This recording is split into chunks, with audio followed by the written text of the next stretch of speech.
Hello, Colts Nation, and what's up, No Horsing family? Welcome back to another episode of the No Horsing Around podcast. As always, I am one of two dudes talking Colts. I'm one of your hosts, Stephen Burton. And yet again, as always, we are powered by Wager Wire, the revolutionary sports betting app that's going to change things forever. You can get in and out of all your future bets all season long.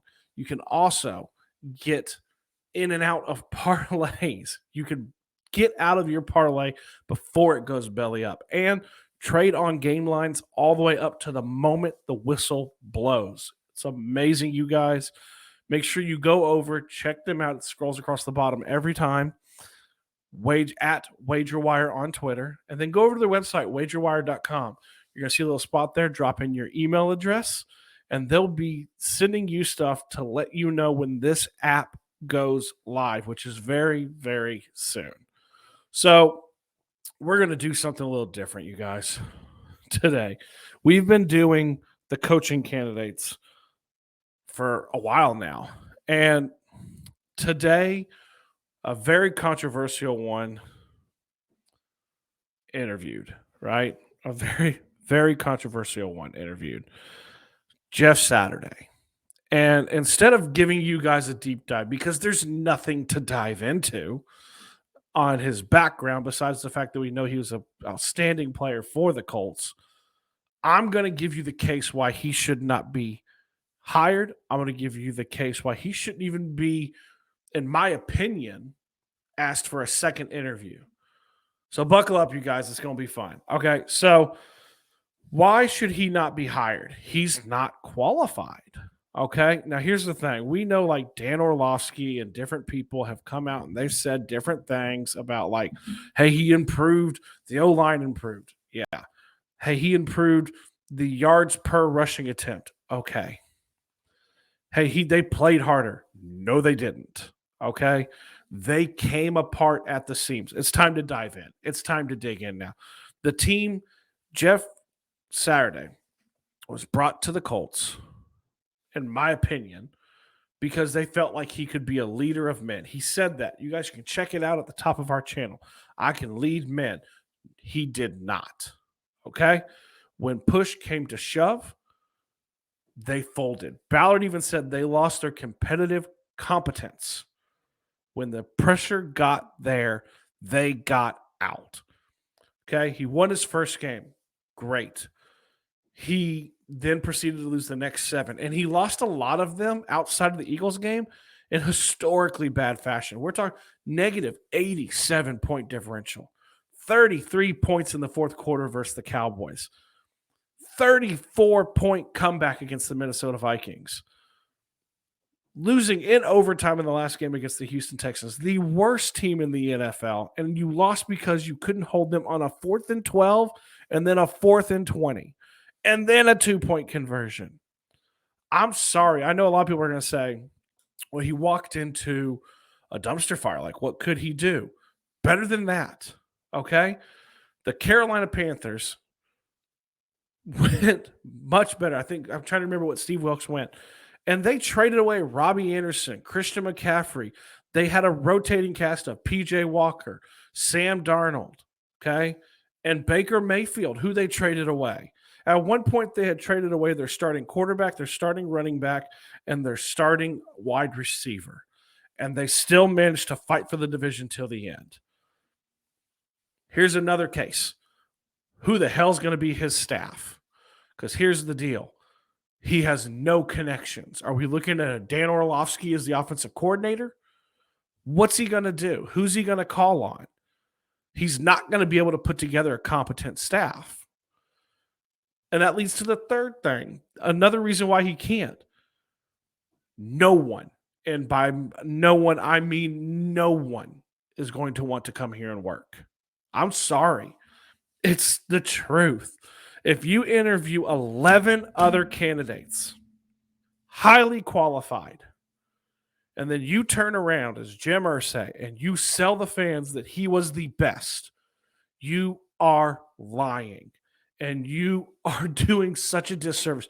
1, you wasted 11 other highly qualified candidates' time. 2, you still hired a guy who You can't tell me his resume matches up to any of these guys.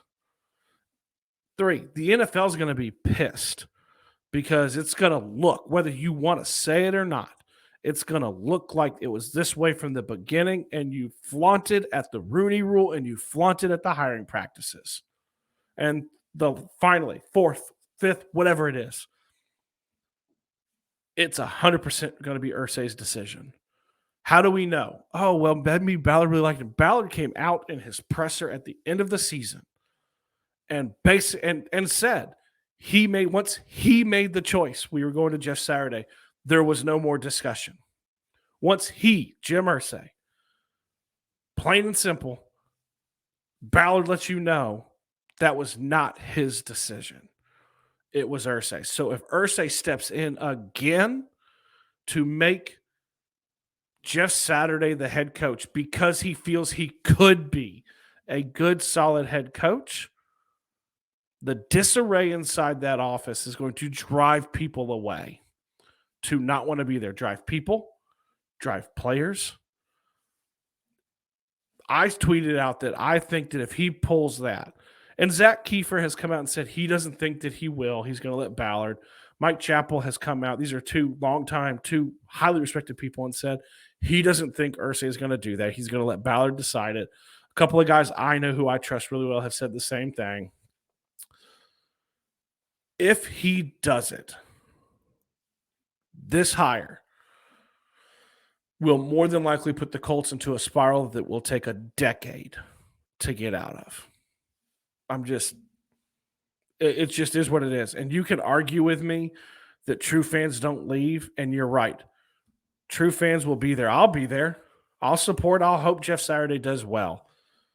But bandwagon fans, non-true fans, guess what, guys? They buy merchandise too.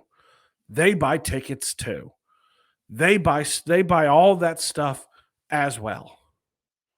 And they will stop. You can't tell me that that Lucas Oil Stadium will be full. Look at the last game of the year. Prepare for years of that. He does not deserve the job, nor should he get it. I'm not going to tell you what I think he did well because it doesn't matter to me. He shouldn't have the job. And in my humble opinion, he shouldn't get a second interview, but he probably will. And he's going to get it over someone who I think is deserving, like an Ejiro Evero. Or Shane Steichen. Or hell, a Wink Martindale. He's going to get it over someone who is so much more deserving of the job. And it's a damn shame. I want to hear what you guys have to think. Do you think he deserves the job? Do you think I'm wrong? Do you think I'm overreacting? Do you want to see him get the job? Are you one of the few, the very proud few, who think Jeff Saturday should still be the head coach in 2023? Drop it in the comments. Make sure you like, share, subscribe, comment, all those things. Ding the bell. We got a couple more videos coming out, obviously, with the coaching candidates, and we'll see. Maybe we'll do another deep dive because he unceremoniously and undeservingly gets another interview. God, wouldn't it be great if he didn't? And he didn't get to that next stage, and you didn't even have to hear it. This was the end of it, and Irsay was just done, and he realized, I can't sell this to you guys. God, that'd be fantastic. But who knows? In the end, whether he's hired or not, and I'm pissed off or not, I still love my Colts. I still love you guys. And I know Zach still loves you. I'm out, you guys. Go Colts.